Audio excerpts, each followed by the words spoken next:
Supposedly AMD is going to stop making high-end GPUs, but maybe they shouldn't because this $2,400 gaming PC has so much bang for buck, it's insane. But before we talk about the parts and build this PC, let's hear a word from today's sponsor. If you're watching one of our videos, chances are that you're a tech enthusiast, a gamer, or even a professional in the tech space. And if you're any or all of those, Team Group is here to help you out today with their PD20M portable SSD. It is the perfect solution for your everyday carry, being packed full of amazing features to ensure that your data is safe and sound while being available at your fingertips. This device has it all, being ultra thin at 8.2 millimeters and super lightweight, being at only 40 grams. The PD20M has the maximum transmission speed of 20 gigabytes per second, ensuring swift file transmissions without delay. It also features a USB Type-C interface, which allows you to get a wide range of compatibility from both Windows and Mac computers. For example, it can be used to expand the storage capacity of an iPhone 15. If you're interested in learning more about the PD20M or in buying one today, check out the links in the description down below. Now, thanks again to Team Group for sponsoring today's video, but let's get back to it, shall we? Underneath this cooler is the brand new CPU, the Ryzen 9900X. This is a Ryzen 9 12-core 24-thread CPU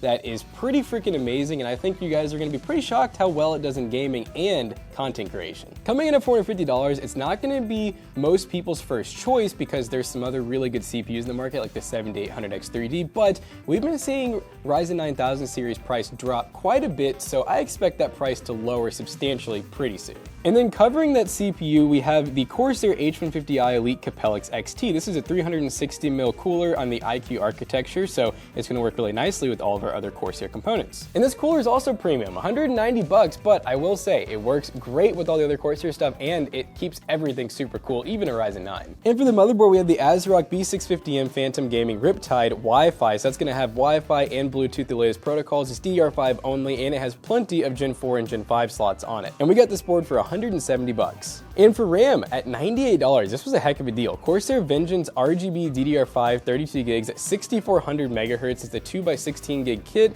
so it's going to be in dual channel. It once again runs on the iCUE softwares. And you're going to notice a theme for this build because since we have so much Corsair, you're only going to need two softwares. You're literally going to need Polychrome and iCUE. And for the storage, we have the Western Digital Black SN770 1TB Gen 4. You could opt for a 2TB if you wanted to. And we picked this up at $75. Pretty good deal for a nice Gen 4 drive. And on the ASRock train, we have the ASRock RX 7900 XTX. And this is an awesome AMD card that's 24 gigs of VRAM. It's AMD's top of the line GPU at the moment, and we paid $899. Now, this compares pretty closely to NVIDIA's 4080 Super, which does cost more than this card. And honestly, Team Red can be really cool when you put them all together. And for the power supply, this is the Corsair Shift 850X. This is a fully modular power supply, 80 plus gold. It's the Shift series, so the cables are actually on the top, so they're a lot easier to get to in case you ever need to swap any cables out because you do upgrades at home. But coming in at $140, it's honestly a pretty good deal because it's a top tier power supply. And then before we hit up the case, we're going to talk about a couple of the accessories. We added a 3-pack of AF120 Corsair fans, once again plugged straight into the hub. We also added Asia Horse black sleeved cables, which look super nice. And this came in at about $120 altogether for these accessories. And then the last thing we're going to talk about is that case, guys, the Corsair 2500X, which kind of has gotten mixed reviews, but we actually got the version with the wood paneling where you can actually change the pieces out. We did get the glass version, so if you get the D, that version will actually come with one extra piece of wood that you can run right here and you get airflow in the front. But I gotta say, this case, even with all this glass, has plenty of airflow, so I wouldn't even be scared to put like a 4090 and an i9 in this build, honestly. It has lots of room for cable management, and the best part is I've managed to find this case for a little over $100 with a $50 off at Newegg. So you guys have already gotten to see this machine all put together, so now it's time to show you how we built it.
All right, guys, we were playing some Warzone 2.0, and we're already in the game. We're currently running 1440p. We're on the Ultra graphics preset, so right under the maximum. We're using FSR set to quality, just to make sure that the game still looks really good. So it's crazy to think that we're not even running, you know, quote unquote competitive settings, and we're at 240 FPS. So 1440p too, which Matt and I both are pretty much in agreement that, you know, 1440p is kind of like the god tier preset, you know, running max FOV and everything. Unless you're running something larger than 32 inches, you just don't really see a big difference between 1440 and 4K, but you get much better performance in 1440p because it's a lot less resolution to push. I don't know what that is. Oh my god, dude, that thing got some distance to it though. Oh, they're shooting at me. They're definitely in there. How is he? He's like hitting me through the walls. What? Hold up, bro.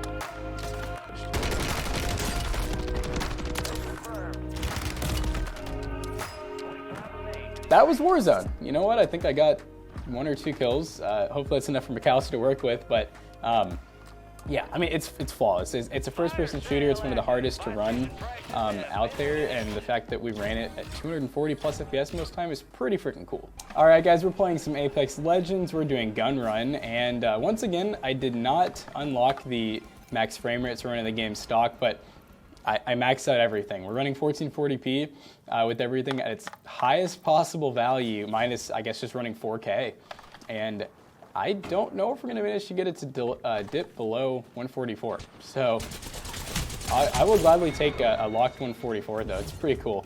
Now there is a command you can type in on launch to get up to 300 FPS max, but I'm not too worried about it. Assist. Whew. Oh, I didn't know this was a bird.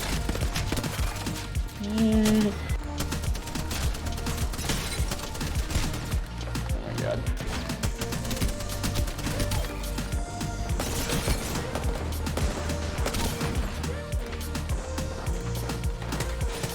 I was about to say this is going to be a hard one to get past, but luckily I was wondering if I was ever going to get a kill again anyways. But anyways, that was Apex. Hey, locked 144 the whole time at the highest possible settings, 1440p. That's pretty good, guys. Let's go to the next game. All right, guys, we are playing Fortnite. Everybody's real favorite battle royale, for being for real. And we're running some, once again, some pretty crazy settings. We're gonna go ahead and go to 1440p.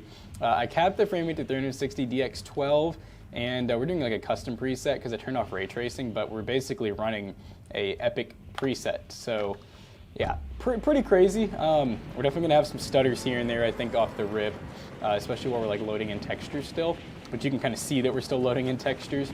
But once the game kind of fully renders in, everything should look pretty good. But yeah, we're literally, it's crazy to see we were just using 100% of the 9900X in freaking Fortnite.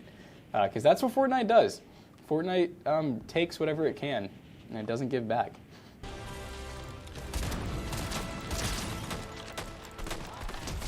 We got one.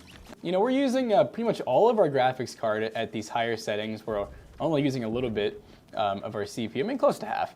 And then we're using over 17 gigs of RAM, which is just wild. Even though this graphics card has plenty of you know, VRAM, which we're not even using half of the VRAM on the graphics card, which is kind of funny. Plenty of overall resources for Fortnite at 1440p to just absolutely run at some crazy settings. Kind of just want to turn on, like, so we're just gonna go to Epic Preset. Can't tell if this guy's fighting bots or if that's like real people. Oh my god, dude, I'm the bot that's fighting him. Holy crap. I have 1 bullet left, so we're getting in here. I come to clean up. Yes. Excuse me? How am I missing the shots? I never reloaded my guns, did I? Meow. Feels so good to run people over. Oh my god, they're low and they're still pushing me. Absolute demon. Oh, it's an epic bot battle. Oh.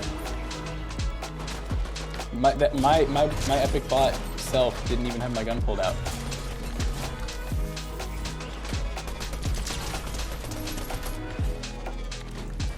Oh. How's it go? I have a single gun reloaded. Guys, I mean, I don't know. I don't know what else to say. I mean, this is Fortnite.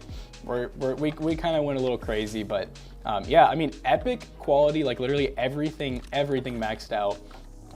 You know, whether it's running no type of upscaling or anti-aliasing or anything, you know, we're getting close to 100 FPS most of the time, or with TSR medium on still absolutely epic 1440p, we're getting over 100 FPS and the game looks freaking crazy good. So we're gonna go ahead and do the 3D Mark time spy score, which I think is gonna be an insane score, and then we're gonna wrap this video up.